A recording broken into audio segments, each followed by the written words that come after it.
కేసీఆర్ ఇప్పుడు తెలంగాణలో ఓ silent sensation. రాజకీయ నాయకుల పేర్లతో సినిమా వాళ్ళు ఓ సినిమా చేయాలంటే గట్స్ ఉండాలి.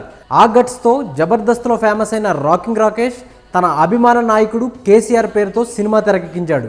బీఆర్ఎస్ అధికారంలో లేకపోయినా రాకేష్ ఈ సినిమాను ధైర్యంగా రిలీజ్ చేయడం చూసి బీఆర్ఎస్ కార్యకర్తలు అభిమానులు ఫిదా అయిపోయారు. కెరియర్ స్టార్టింగ్లోనే అతను వేసిన ఈ స్టెప్కు షాక్ అయ్యారు. ఈ సినిమా ప్రకటన వెలువడిన నాటి నుంచే ప్రేక్షకుల్లో ఓ రేంజ్లో క్రేజ్ వచ్చింది. ముఖ్యంగా తెలంగాణ ప్రాంతంలో సినిమా కోసం బాగా ఎదురు చూశారు. కేసీఆర్ అభిమాని కథగా సినిమా తీశానని రాకింగ్ రాకేష్ ప్రమోషన్లోనూ కూడా క్లారిటీ ఇచ్చాడు. ఆయన పేరొకటి చాలు సినిమాకు ఓపెనింగ్స్ రావడానికి అని ధీమాగా ప్రమోషన్స్ చేశాడు. మరి ఓ మోస్తారు అంచనాలతో వచ్చిన ఈ సినిమా ఎంతవరకు ఆకట్టుకుందో చూద్దాం. ముక్కలన్నీ మా బావకి, బొక్కలన్నీ మీకు. కుక్కలెంబడబడతాయి, జాగ్రత్త. ఆ కుక్కలన్నీ ఇక్కడనే ఉన్నాయి, ఎట్లా?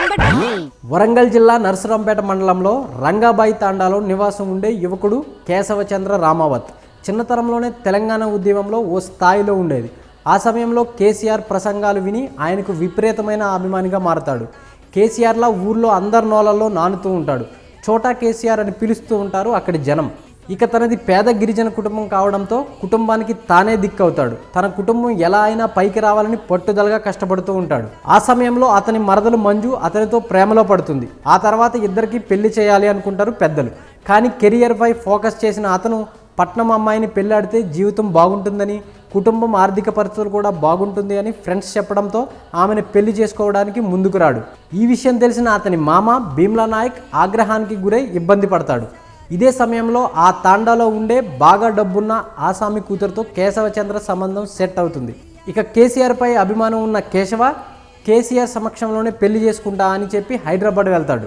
అక్కడ నుంచి అతని జీవితం ఎలా మారుతుంది, ఓ రింగ్ రోడ్ తన ఊరిని ఎలా ఇబ్బంది పెడుతుంది, ఆ సమస్యల పరిష్కారానికి ఏం చేశాడు అనేది సినిమా.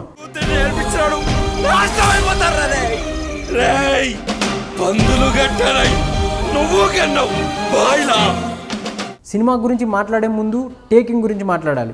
రీసెంట్ టైమ్స్లో ది బెస్ట్ అని చెప్పవచ్చు అంటున్నారు ఆడియన్స్. ప్రముఖ రచయిత గోరెట్టి వెంకన్న రాసిన పదగతుల స్వరజతుల పల్లవించు నేల అనే పాటతో సినిమా మొదలు పెట్టడమే ఎమోషనల్గా ఫీల్ అవుతారు. ఇదే పాటలో పచ్చటి పైరుని సింగారించుకున్న తెలంగాణ పటంపై కేసీఆర్ నడిచి వచ్చే ఓ సీన్తో సినిమాపై క్లారిటీ ఇచ్చేశాడు కేశవచంద్ర.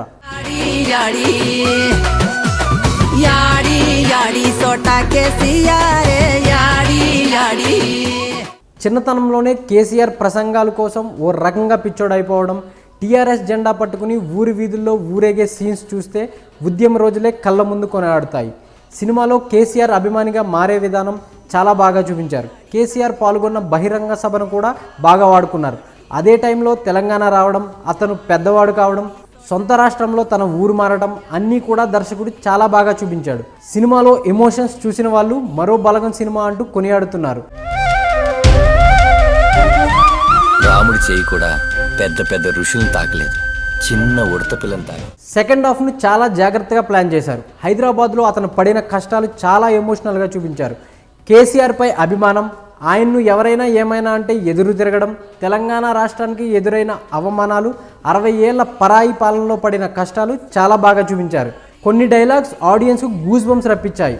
ఒకప్పుడు చరిత్ర మరిచిన తెలంగాణ ఇప్పుడు చరిత్రనే మార్చింది అనే డైలాగ్ సినిమాకు హైలైట్. ఊరిని వదిలిపెట్టే మనుషులు ఉంటారు కానీ మనుషులను వదిలిపెట్టే ఊరు ఉండదు వంటి డైలాగులకు హార్ట్ టచింగ్ అనిపించాయి. దర్శకుడు అంజీ పనితీరు చూసి ఆడియన్స్ మంచి ఫ్యూచర్ ఉందంటూ కామెంట్స్ చేస్తున్నారు. ఇక రాకింగ్ రాకేష్ నటన సినిమాకే హైలైట్. జబర్దస్త్ నటుడైన ప్రొఫెషనల్ యాక్టర్గా దుమ్ము రేపాడు.